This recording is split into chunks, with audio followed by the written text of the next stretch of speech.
Келесі жылы біз асыға күтіп жүрген фильмдер, олардың трейлері, постері барлығы делік қызықтырады.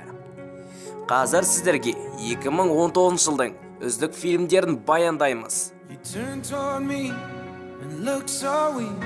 I've never seen you with such tired eyes. And everything we said we'd be, we just traded for a suit coat and a tie.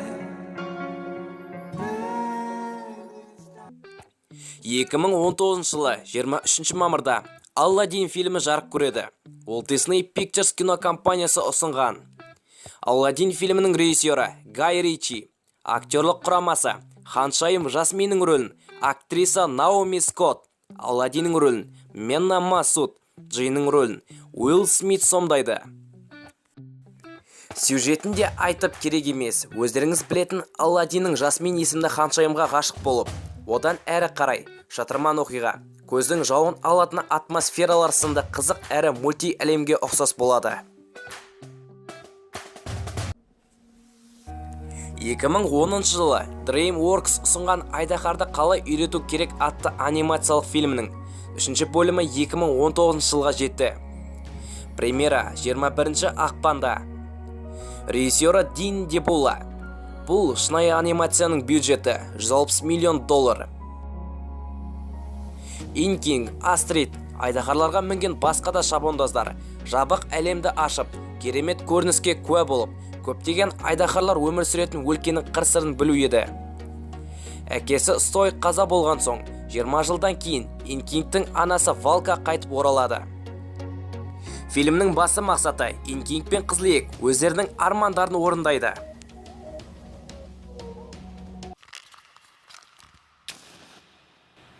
Кома немесе жансақтау бөлімі.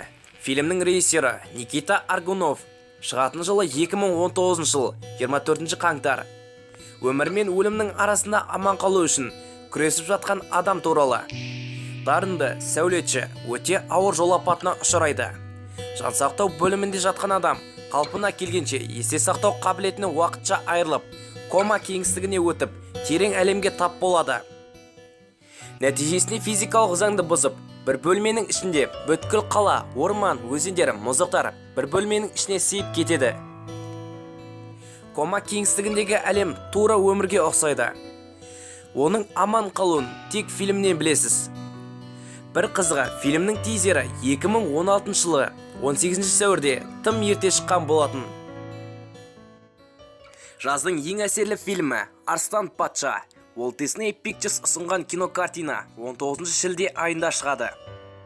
Мюзикл, драма, шытырман оқиға, отбасылық жанрда шығатын фильм мульти әлемге ұқсас болады. Режиссері Джон Фавро, композитор Ханс Циммер, тіпті авторлар кейіпкерлерге жеке сценарий жазған. 2016 жылы Джунгли кітабы фильміне режиссер болған осы Джон Фавро. Ескі мультфильмнің тарихы енді кино түрінде. Фильм африкалық саваннада орналады. Патшалыққа таласқан зұлым ағасы Шрамның кесірінен әкесі Муфодан айырылған Симба есімді жас арыстан туралы әңгімелейді. Аң патшасының есімі барлық шөлдің шетіне дейін барады. Жылдар өткен соң әкесінің орнына нағыз арыстан патшасы болып қайта оралады.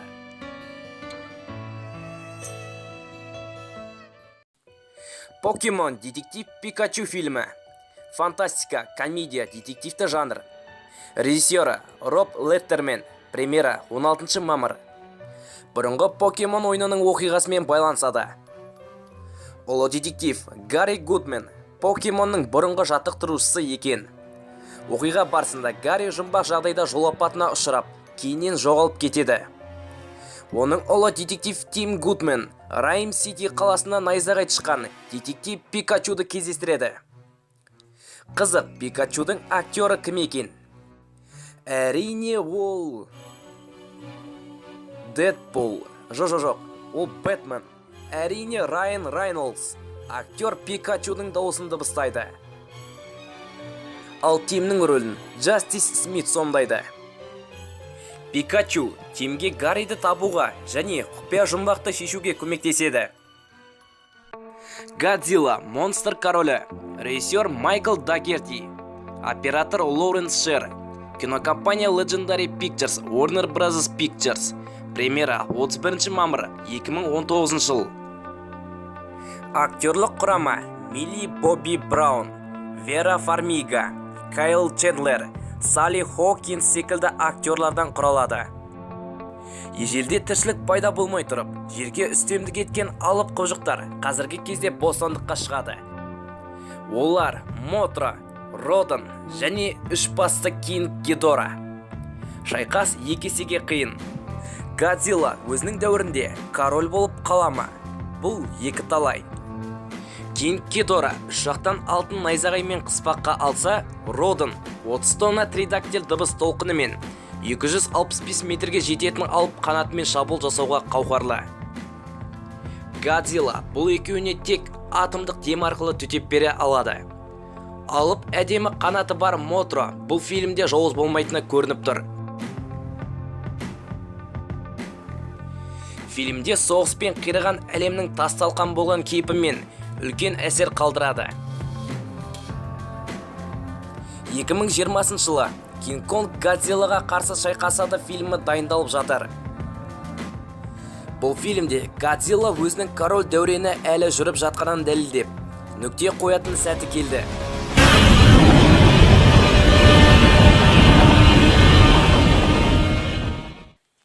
Джокер режиссер Тодд Филлипстің боевик, криминал жанрында түсіріп жатқан фильмі Warner Bros. Кинокомпаниясы ұсынады. Шығатын уақыты 14 қазан 2019 жыл. Джокер DC Comics кейіпкері, бірақ бұл фильмнің DC кино әлеміне еш қатысы жоқ. Басты рөлде Джокердің рөлін актер, музыкант Хоакин Феникс сомдайды. 1980 жылы Готэм Сити қаласында қылмыс әлемі мен Джокердің қалай қалыптасуын сипаттайды. Джокердің өмірі сізге қызық болса, онда фильмді күтіңіз. Достардың бір-бірінен ара қашықтығы. 2019 жылы 18 сәуірде фильм дайын болады. Режиссер Джастин Бальдони. Сценарий Микки Доутри. Мелодрама мен романтикалық жанрдағы көркем фильм. 2018 жылы актерлар құрамы ұзақ талқыланып, қаңтар айында басты рөлге актер Коул Спроусты таңдады.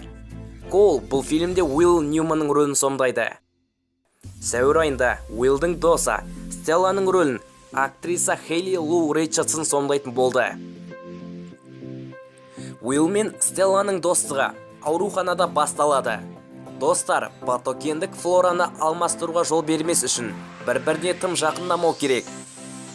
Бірақ шынайы достық сезіммен байланысқанда шекараның маңызы да болмайды. Шазам Дэвид Сандбергтің фантастика боевик жанрындағы супер қаһарман жайлы фильмі. Премьера 5 сәуірде.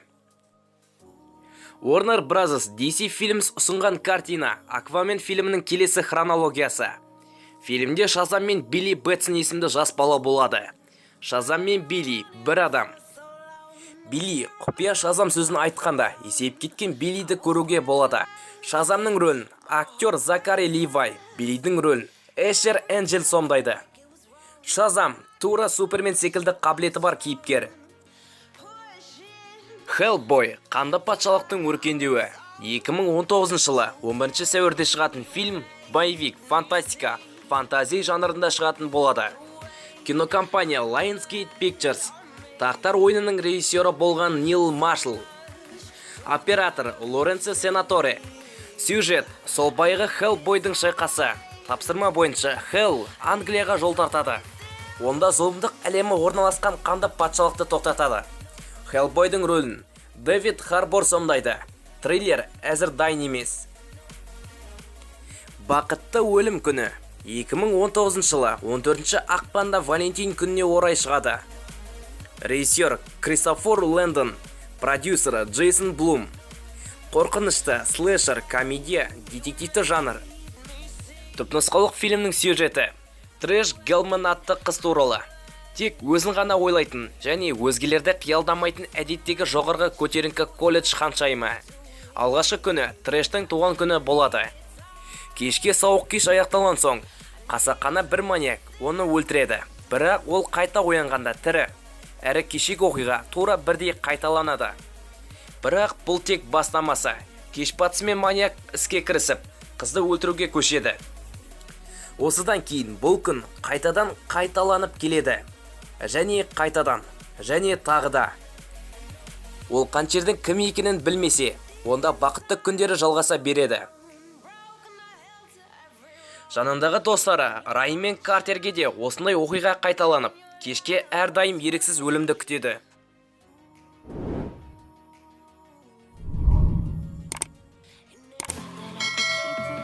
Видеомыз аяқталды. Көптеген жанрдағы фильмдерді жақыннан таныған боларсыз. Егер видеомыз ұнаса, лайк басып, арнаға тіркеліңіз. Take it easy.